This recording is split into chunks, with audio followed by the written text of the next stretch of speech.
A narcissist's power only works as long as you believe their performance. They emotionally fool you to a certain degree in the beginning. How? By making you believe that the mask you're dealing with is real. They come across as soft, sincere, normal, or even angelic.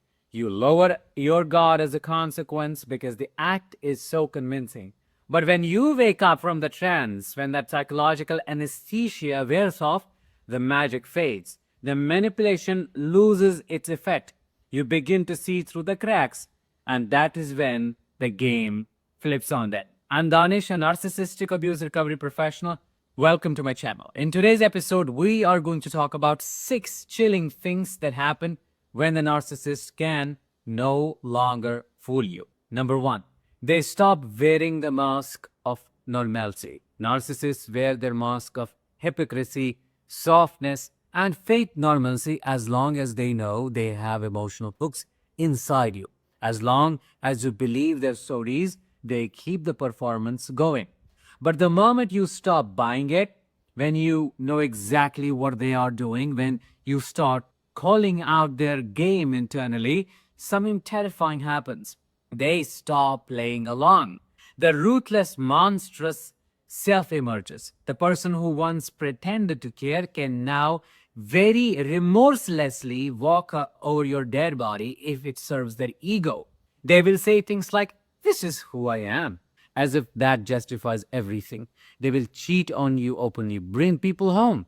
They would care how you feel about it. They will exploit you in ways that are not even subtle anymore because they no longer feel the need to keep up appearances. And while this can shock you, there is a strange confirmation that comes with it. It proves that your intuition was right all along. You are not paranoid, you are not overreacting either. You are spot on about who they really were. The mask slipping does not hurt as much as it validates the fact that your gut always knew. Which brings us to number 2. They threaten self harm to exert obligatory control. When all other forms of manipulation stop working, narcissists pull out one of the most terrifying weapons, threatening self harm. This is what I call obligatory control. When they cannot guilt trip you, love bomb you, or intimidate you anymore, they will try to tie you down through obligation. They will make it your moral duty to stay and save them. It could sound like, "If you leave me, I'm going to hurt myself, unalive myself, or I can't live without you." This tactic is not limited to romantic partners. Narcissistic parents use it all the time. Even if you have mentally checked out of the relationship, even if you no longer want to fix anything, this threat can keep you hooked on humanitarian grounds. You start thinking, if I step aside and something happens, I will be responsible. And in some cases, they do actually attempt something to prove their point. That is how deeply terrified they are of being abandoned and defeated by you. The ego cannot stand the idea of losing control over you. You waking up to their game feels like a death blow to them.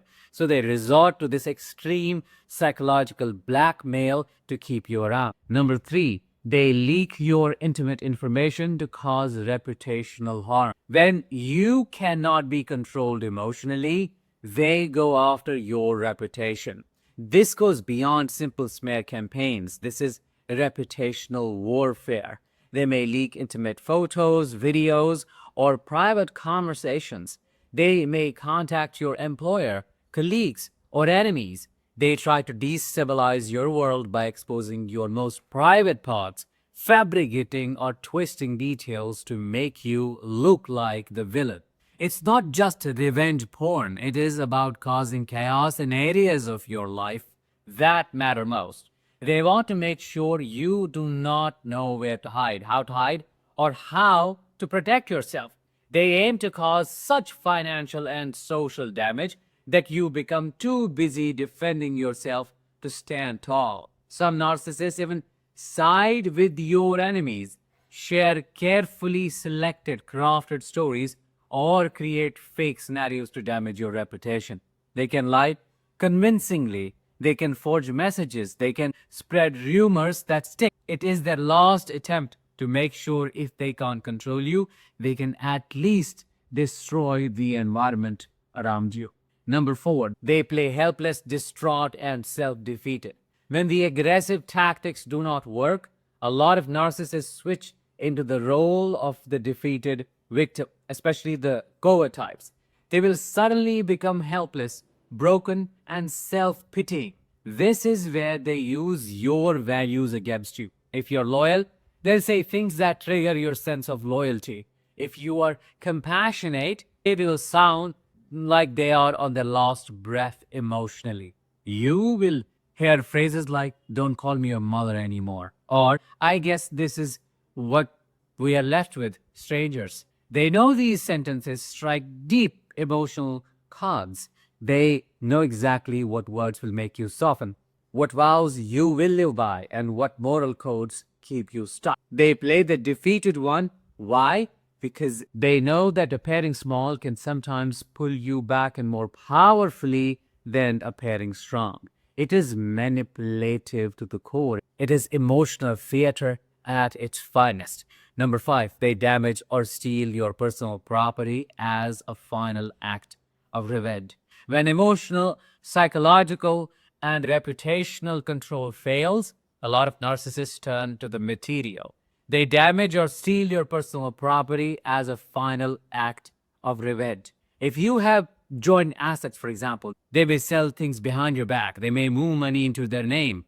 They may burn through shared funds just to make sure you are left with nothing. Some break expensive items that have emotional value. Some disappear with jewelry, savings, or belongings that took you years to build. Their mindset is simple. If I cannot control you, I will make sure you pay for it financially. This is where the mask is completely off. It's not about subtle manipulation anymore. It's about overt destruction. And the wounds they leave here can take years to recover from. They disappear without a trace. This isn't the same as the early silent treatment of so long. This is a complete exit from your life. They move to a different state. They change their number. They start a completely new life with a different set of people. Why? Because your awakening has exposed them to everyone. They cannot maintain their facade anymore, so the only option left is to run and rebuild elsewhere. Their ego cannot handle facing the people who now see through their performance. So what do? They disappear to preserve whatever image they can salvage somewhere else.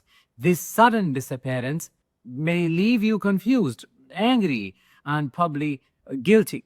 But in reality, it is their way of escaping the consequences of their exposure. It's not your fault. It is their cowardice. To bring it all together, when a narcissist cannot fool you anymore, the relationship dynamic does not simply fade. It transforms into an open psychological battlefield where they deploy their final tactics. They do everything they can to bring you down and to leave you with everlasting wounds, but you don't have to suffer.